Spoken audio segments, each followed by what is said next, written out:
Hi guys, in this video I'm going to discuss on solving radical equations. So the technique in solving radical equations is that you're going to raise the left side and the right side of the equation to the index or the same index or order. So for example here, number 1, square root of x equals 5. So the index here is 2. So you're going to raise the left side and the right side of the equation to 2 or power of 2, or you're going to square both sides of the equation. So squaring that one, this is square root of x squared, then 5 squared. Now square root of x squared is just equal to x, and 5 squared is equal to 25. Now to check if your answer is correct, you'll just substitute the value of the variable x, which is 25, in the given equation. So in here we have square root of x equals 5. Then if we're going to substitute x, square root of 25 will be equal to 5. So the answer here will be 25. Then for number 2, cube root of 2x equals 4. So the index here is 3. So we're going to raise left side and the right side of the equation by 3. So cube root of 2x raised to the power of 3 will be 2x. And 4 cubed will be equal to 64. Then dividing both sides by 2, 2x divided by 2, that will be x.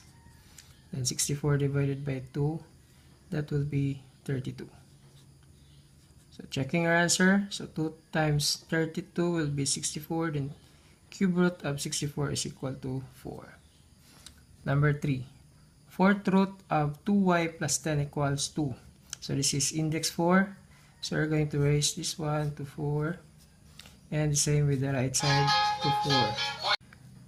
Then fourth root of 2y plus 10 raised to the power of 4 will be 2y plus 10. Then 2 to the power of 4 will be 16. Then transpose this one. So we're going to have 2y equals 16 minus 10. So 2y equals 16 minus 10 is 6. So y here will be equal to 6 divided by 2. It's 3. So y is equal to 3. And number 4, cube root of 3m plus 9 equals to cube root of 6m plus 15. So raising this one to power of 3, so we're going to have here 3m plus 9 equals 6m plus 15. Then transpose this one, 6m to the left side, so we're going to have 3m, so become minus 6m. Then 15 transpose 9 to the right side, minus 9. So 3m minus 6m is negative 3m. Then 15 minus 9 will be 6. So your answer here will be, dividing both sides by negative 3, the answer is negative 2. Square root of x equals x minus 6. So this is index 2, so we're going to square this one. Square, so the answer here will be x. Then squaring x minus 6, the answer will be x squared. Then x times negative 6 is negative 6 times 2, it's negative 12x. Then negative 6 squared is positive 36. Then transpose x to the right side, so you're going to have here 0. Then x squared, this will be minus x, so this will become negative 13x. Then plus 36. Then finding the factors here, so we're going to have here x and x.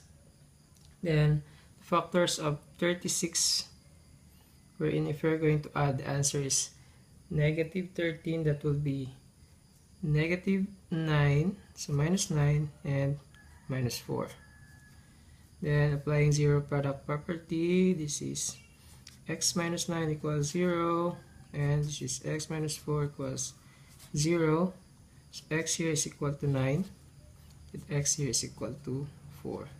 Now in this case, you're going to check if these two are really roots or solution of the given equation. So if we're going to substitute first 9, so we're going to have square root of 9, that will be 3. Then 9 minus 6, that will be 3. So x is this equals 9 is a solution. Now if we're going to have 4 square root of x here, so we're going to have square root of 4, that will be 2. Then 4 minus 6, that will be negative 2. So 2 is not equal to negative 2. So 4 is not a solution. So you can call 4 as extraneous root.